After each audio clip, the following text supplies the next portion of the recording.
All right, let's dive into this explainer and unravel what is honestly one of the most fascinating biological mysteries in nature. Look, we've all seen those incredible viral videos, right? Humans rescuing wild animals, cutting nets, pulling off plastic, untangling fishing lines. It's amazing stuff, but it begs a really massive question. What is actually going on inside their heads when we do this? Do they get it? Let's explore what observed behavior and modern science actually tell us about animal comprehension. To really wrap our heads around this, I want you to completely shift your perspective for a second. Imagine you're a crow. You're just going about your day, maybe stealing a few stray french fries, kind of judging people from a telephone wire above a parking lot. Standard crow stuff. But suddenly, things go terribly wrong. Your leg gets wrapped up in a tight, discarded plastic wrapper. You're completely trapped. And then, a giant, terrifying predator, a human, reaches down. But instead of eating you, this human carefully untangles the plastic and just lets you go. What exactly happens next in your crow brain? And that brings us right to the core of this. Do wild animals actually understand when humans help them? Does that crow genuinely recognize the favor? Or is it simply just a biological machine blindly reacting to a super stressful situation? This question sounds incredibly simple on the surface, I know, but the answer actually takes us deep into a long-standing, intense debate about animal intelligence and awareness. Part 1. Biological machines or minds? For centuries, science adopted a pretty rigid view. Animals were essentially seen as biological machines, just reacting to stimuli. Period. This was really cemented by something called Morgan's canon. It's a scientific principle that basically says if a basic, simple reflex can explain a behavior, well, we shouldn't assume there are complex mental processes at work. Because of this rule, assuming an animal felt something like gratitude for being rescued, that was considered incredibly unscientific for a very long time. Moving to Section 2, Encounters in the Wild. Well, modern research and some absolutely incredible field encounters are completely challenging that old assumption. Take this famous encounter, for example. A wild bottlenose dolphin, with a fishing hook deeply embedded in its body, actually approached a group of divers. Now think about Morgan's canon for a second.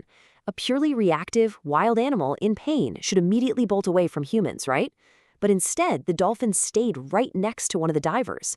And even more astonishing, it actively repositioned its own body to give the diver a better angle to work the hook out. Was it actually thinking, this human is helping me?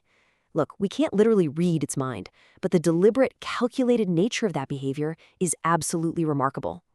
And this incredible social awareness, it shows up across multiple species, way beyond just simple reflexes.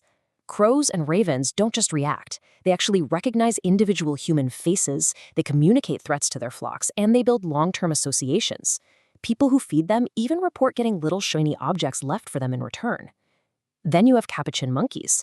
Experiments have shown they actually pay attention to how humans behave toward others, and they evaluate that behavior before deciding to interact with that human themselves. And elephants? Wow! They cooperate. They remember specific individuals for years, and they demonstrate stunning cross-species empathy. These aren't biological machines, folks. They're actively processing the complex social world around them. Which brings us to one of the most incredible examples on record, the humpback whale rescue. A massive humpback whale became severely entangled in heavy fishing gear. The ropes were cutting deep into its body, completely restricting its movement. So divers arrive on the scene and they spend more than an hour, a full 60 minutes, carefully cutting these thick lines away. I mean, think about the scale here for a second. This whale was enormous compared to the tiny humans swimming around it. Yet for that entire hour, it remained remarkably, almost unbelievably still. And afterward, it reportedly approached the divers again before swimming off. Was it saying thank you? Was it just curious? Or was it just reacting to the sudden, shocking feeling of freedom? Good science demands we consider all those possibilities. Section 3, Trust or Just Fear. Now, it is super tempting to project our own human emotions onto these wild encounters, but we have to contrast two very different states. On one side, you have genuine relaxation and trust, but on the other side, there's a survival mechanism called tonic immobility. Basically, when a wild animal experiences extreme, overwhelming fear or pain, it might involuntarily freeze up so it looks dead to predators. From the outside, a frozen, motionless animal can look remarkably like an animal calmly accepting help, but it's not trust. It is sheer, absolute terror. And this is exactly why we rely on the pros. Wildlife rehabilitators don't just guess how an animal is feeling, they look for very specific physical indicators to tell the difference between extreme stress and genuine relaxation.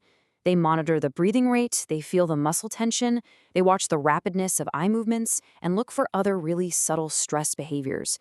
We have to be incredibly careful here. An animal being perfectly still does not automatically mean it understands you're its friend.